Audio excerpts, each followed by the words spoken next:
ہر دور میں ایسا ہوا ہے کہ جب کسی کو سمجھایا جائے اور اس کا نفس نہ مان رہا ہو، اس کے نفس پہ شاک ہو، تو وہ پھر کب بات مانتا ہے؟ جب میرے حضور نے لوگوں کو سمجھایا کہ تم غلط راہوں پہ ہو تو وہ ماننے کے لیے تیار تھے، لیکن کیا یہ کہہ کے راستہ فرار کا اختیار کیا گیا کہ یہ دور نہیں رہا کہنے کا ٹھیک ہے اپنی مرضی جائیں جہنم میں؟ کہا نہیں، تم مانو نہ مانو میں تمہاری دہلیز تک پہنچ کے اللہ کا پیغام پہنچاؤں گا۔ تو کیا آج اگر کوئی بچہ ہمارے پہ ناراض ہو جاتا ہے سختی کرنے کی وجہ سے، تو اس کی ناراضگی کے ڈر کی وجہ سے اس کو ہم نہیں کہیں گے؟ تو ایسا نہیں ہوتا۔ وقتی طور پہ اگر اس کو سمجھ نہیں بھی آ رہی، لیکن ایک وقت آئے گا وہ سمجھے گا کہ میرا خیر خواہ یہ تھا۔ وہ استاد، وہ مربی ہمارے جنہوں نے سختی کی ہمارے اوپر، اور پھر آج ہم کسی منزل پہ اگر پہنچے تو ہم ان کے شکر گزار ہوتے ہیں کہ نہیں ہوتے؟ کہ فلاں استاد فلاں زمانے میں بڑی سختی کی، لیکن ہم پڑھے ہی اس کی وجہ سے ہیں۔ تو ماں باپ سختی کرتا ہے، بچپنے کی عمر، لڑکپن کا زمانہ، تو اولاد کو بعض کا ماں باپ کی باتیں جو ہیں وہ اچھی نہیں بھی لگتی، لیکن ماں باپ کا ایک حیا ادب ہوتا ہے تو قبول تو ان کو کرنا ہی پڑتا ہے۔ اس وقت وہ کہتے ہیں شاید ماں باپ ہمارے پہ ناجائز سختی کر رہے ہیں، لیکن ایک وقت آتا ہے تو وہ سمجھتے ہیں کہ ہم سنور کے نکھر کے جو معاشرے کا حسن بنے، یہ ماں باپ نے تراشا تھا تو ایسے بنے، پھر وہ ماں باپ کے شکر گزار ہوتے ہیں۔ تو اس لیے آپ کسی سے ہمدردی کریں تو وقتی طور پہ تو اس کو تکلیف ہوگی، لیکن بعد میں آپ کا شکر گزار ہوگا۔ علامہ رومی نے اس پر ایک بڑی خوبصورت مثال دی۔ کہتے ہیں ایک شخص درخت کے نیچے لیٹا ہوا تھا اور خراٹے لے رہا تھا۔ ایک چھوٹا سا سانپ آیا اور اس کے منہ کے اندر گھس گیا، اور ایک شخص گزر رہا تھا، اس نے دیکھ لیا۔ وہ بڑا پریشان ہوا کہ اگر میں نے اس کو بیدار کر کے کہا کہ تیرے اندر سانپ گھس گیا ہے تو یہ خوف سے مر جائے گا، اب کیا کروں؟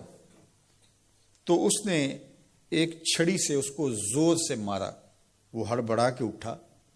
کیا ہوا؟ اس نے ایک اور چھوڑی، اس نے بھاگنا شروع کر دیا، وہ بھی اس کے پیچھے بھاگنے لگا۔ اس کی رفتار کم ہونے لگتی تو ایک اور مارتا۔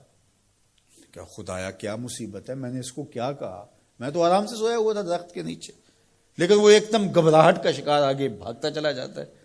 آگے کوئی باغ آ گیا تو اس میں فروٹ لٹک رہا تھا، تو کہا کہ کھاؤ۔ عجیب آدمی ہے، مارتا ہے اور کہتا ہے کھاؤ۔ اس نے کھایا، کہا اور کھاؤ۔ اس نے کہا بابا بس میری بس ہو گئی، کہا نہیں اور کھاؤ۔ اس نے اور کھایا۔ ساتھ جو ہے وہ پانی کا کنواں تھا، کہا یہاں سے پانی پیو۔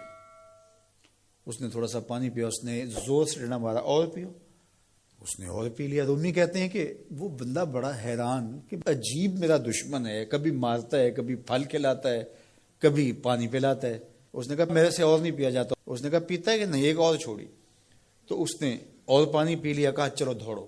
جب بندے نے کچھ کھایا ہو تازہ تازہ اور دوڑے تو پھر جو حالت ہوتی ہے وہ آپ سے مخفی نہیں ہے۔ تو پھر دوڑنے لگا، تو آگے جب گیا تو کوئی ٹھوکر لگ گئی۔ پانی پیا تھا بھرپور اور فروٹ کھایا تھا، اور پہلے بھی دوڑ بھاگ کے آیا تھا، اب بھی دوڑنا شروع کر دیا، اور پیچھے سے جو ہے وہ ہاتھ میں ڈنڈا پکڑا، اور وہ رحم کاری نہیں رہا۔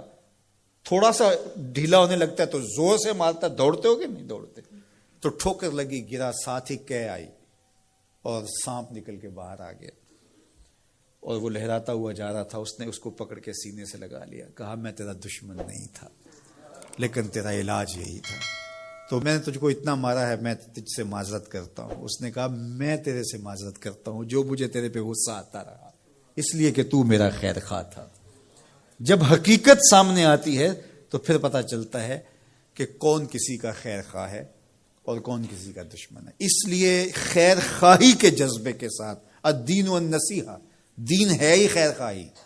تو خیر خواہی کبھی اس طرح ہوتی ہے کہ آپ کسی کی خیر خواہی کر رہے ہوتے ہیں، اسے لگ رہا ہوتا ہے کہ یہ میری خیر خواہی کر رہے ہیں، اور وہ آپ کو اس وقت ہی شکر گزار ہوتا ہے۔ اور کبھی ایسا ہوتا ہے آپ اس کی خیر خواہی کر رہے ہوتے ہیں، اس کو نہیں لگ رہا ہوتا کہ یہ میری خیر خواہی کر رہا ہے، اس کو غصہ آ رہا ہوتا ہے، لیکن جب اس کو بعد میں سمجھ آتی ہے کہ اس نے میری خیر خواہی کی ہے تو پھر وہ آپ کا شکر گزار ہوتا ہے۔ اور کبھی ایسا ہوتا ہے اس کو بعد میں بھی نہیں پتہ چلتا اس نے میری خیر خواہی کی ہے، لیکن تمہارا رب جانتا ہے، وہ اگر رائی کے دانے کے برابر بھی نیکی ہو اور وہ کسی پہاڑ میں بھی ہو تمہارا رب اس کو بھی لے آئے گا۔